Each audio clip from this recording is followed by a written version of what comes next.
Make sure you listen to what I say, so that way you know if I'm ending something or not. Gotcha. Because then now I have to spend time editing that whole part out and hoping that the next two parts will match up. For sure. Okay.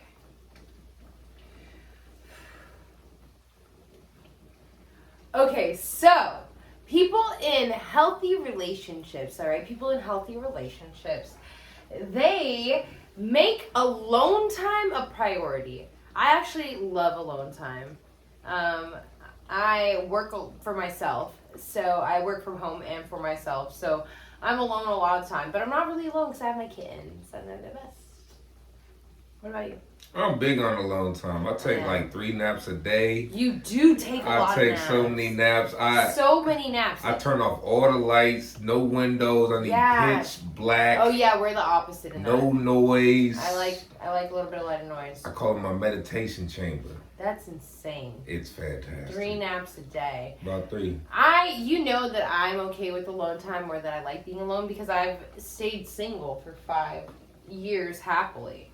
You know, like learning myself, I love spending alone time because I really like diving deep into myself, figuring out how my mind works, how I can integrate myself properly in society, just getting all around better. So I don't mind at all. I don't mind at all spending alone time. It's my thing. I like it. But I also love spending time with people. So it's like literally, and I would say it's an exact balance, half-half. I call myself an extroverted introvert. Exactly. And I'm so extroverted or I'm so introverted. And I feel like there's like barely any in between, to be honest. Okay. So let's see. What else do we got here? Okay. So people in healthy relationships, they share themselves, okay? They don't keep any parts of themselves hidden. So no resentment builds. So if you're feeling some type of way about your partner, your girlfriend, your boyfriend, your husband, your wife, whatever the case may be, your situationship, they're just them. You got to be honest. You got to tell them, hey, look, I felt some type of way about blah, blah, blah. And that's the only way to go on about it and move on effectively. Now, you have to come across respectfully, though. That's where people mess up. Because there's a lot of people who'll be like, oh, yeah, I tell them how I feel. But you're being rude. And that doesn't get you anywhere. What is the saying? You get more flies with honey than with vinegar. Okay? So, how do you feel on this subject? Yeah, no, I say it with your chest, though. I'm just like, you know what? You should say it with your chest. Like, if you feel some type of way, you should say it. And if you say it the wrong way, we apologize later, but say it. Because don't let resentment build. Let resentment build. That's like, yeah. That's an ugly one. That's an ugly one. Yeah, but also, like, don't be mean. Like, I think you can say it with your chest, too, because I say a lot of stuff with my chest. And, like, but I'm never like, oh, F you, da, da, da, da, da. You know what I'm saying? Oh, yeah, we don't need no curse words. We don't need none of that. We just need true honesty. Yeah, honesty. I like blunt honesty. I'm very honest. I'm very honest. So I appreciate someone who's, like, very upfront and honest. Okay, did you know, okay, so couples that are actually, like, in healthy relationships, right, their heartbeats actually synchronize with one another. So, like, when they spend time around each other, they beat the same way. That's so cute. That's so cute. We are one. I don't think my heartbeats ever beat the same way with someone, and if it did, I'm sorry, because my heart beats a little funky. So, my bad. My bad for that. Okay, so we're going to move on to the next section right now. Okay, we're going to move on to the next section. All right? And the next section is fun facts! Fun facts. We're bringing fun facts back for this episode again. All right? We're going to dive into some fun facts. All right, do you want to read the first one? Can you read that? It's soggy. Animals commit to monogamous relationships as well. We got otters, you gave beavers. Up on reading, but that's okay. Otters and beavers. Yes. Wolves. Yes. Try this word. Seagulls. Seahorses! Seahorses! Okay. And barn owls. Yeah, they all commit to monogamous relationships. You know who aren't monogamous? Dolphins.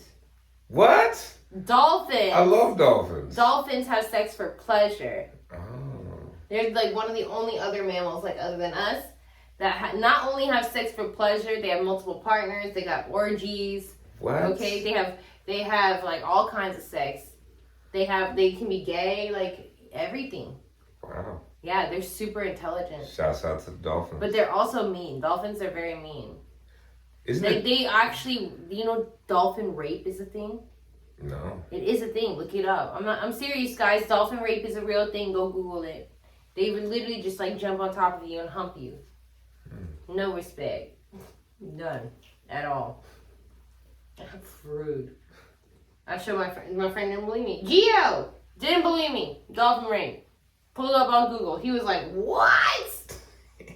He's like, I thought they were nice. And I'm like, no, they're just out here humping people. With their blowholes. Do dolphins have blowholes? Of course they do. Alright, cool. Alright. That joke checks out. I think so. It does. It does. It was scientific. It does. It was intelligent like dolphins. Yeah. Okay. So, right here. So hugging, it's an instant stress reliever. Sometimes hugs make me uncomfortable if they last too long. I am very particular about who I am touchy-feely with because I feel like it's a transfer of energy.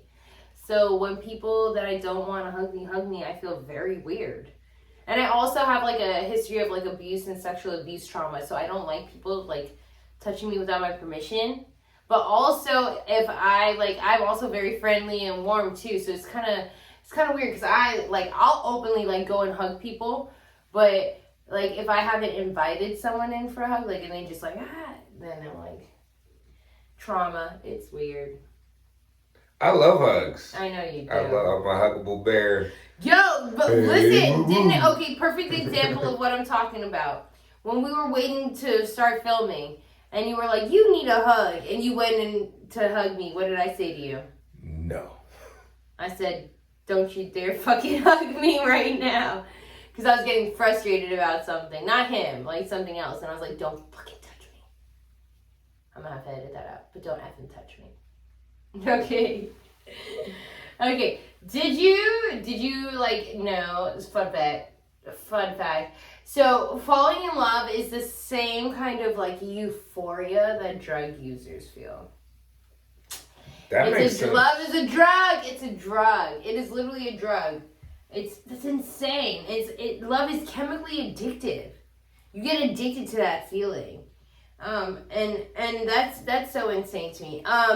Statistically speaking, people find love in the most unexpected places. Like people who actually like find love, they don't necessarily find it on like when they're on a dating app, and like it does happen. Don't get me wrong, but scientifically speaking, according to all these different research studies we pulled from, people find it mostly like when they're not expecting it. Like on average. That makes sense. That's cool. That's kind of how nature works. Actually. It is how nature works, and I love that. Let the universe let it happen for you. That's super cool. We don't chase, we create. Yes. What's ours flows to us. Yes, manifesting all the good stuff, all the love for both us and you. That's what we doing out here. Okay, so cuddling is also really good for you. That's a fun fact. Cuddling is super good for you. Like I said, it depends on my mood, how I feel about the person. Like, I don't cuddle, like, some people cuddle with their friends. Like, I won't cuddle with my friends. No. I don't, and I have to really like someone to cuddle with them, to be honest. I have to be really feeling you. And then sometimes, like, when it gets to sleep, in all honesty, like, I'll have, like, one hand on you, maybe. But I don't, like, actually, I just, like, I'll be like, or, like, one leg. You know what I'm saying? I'll be like, But that's it. That's it. Yeah, when it comes to cuddling, I like to cuddle for about 3 to 5 minutes. And that's it. And I'm and tapped then I'm out. like, all right, I'm gonna go to sleep now. All right. Talk I'm to gonna you in go the to morning. like my side of the bed. Yeah. But I do like that 3 to 5 minute cuddling. There's like little points. That. Yeah, and you know what? And you know that. what? You never know. There could be that person that you just want to cuddle with, and maybe we just haven't found the right people to cuddle with. That's true. You know what I'm saying? Maybe there is that person who's like, oh my god, like I'm so down to just cuddle with them this whole time, but I haven't found that person yet. So that's how that's where I'm at with that. So, but I'm down to cuddle if I do like them. If I do. All right. Did you know? And I found this so interesting. I had no idea because people definitely think it's the opposite. Are you ready for this? Mm-hmm. Did you know, scientifically speaking, that men fall in love actually faster than women? That makes sense. You think so? Yeah. Why? Well, I think when it comes to emotional intelligence, women have more of it, and they learn. Yes, we're so smart. We're so amazing. We're so everything. So yeah, I think just men make a lot of mistakes when it comes to the love department. Yeah. And that's our fault, you know. Yeah, that is what I was reading too. That basically like men fall in love quicker because they just like down to just like take risks, and you know they don't automatically like they're not as cautious. They don't think about it as much. So like they just like that when they think they found the right person, they just like dive in. But I feel like that depends on like certain stuff, like your sign, what you've been through. So, but for the most part, statistically speaking, men fall in love faster than women. And this is the last fun fact for this section. And I think this one is so cute, and I'm excited to talk about it. All right, so the longest marriage in history, right, is 86 years. 86 years of marriage. I think that's beautiful. That is so long. That's so long. That's so long. How do you get married for that long?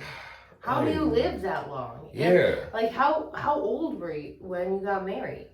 And when they were asked, like, how did they make their marriage last that long?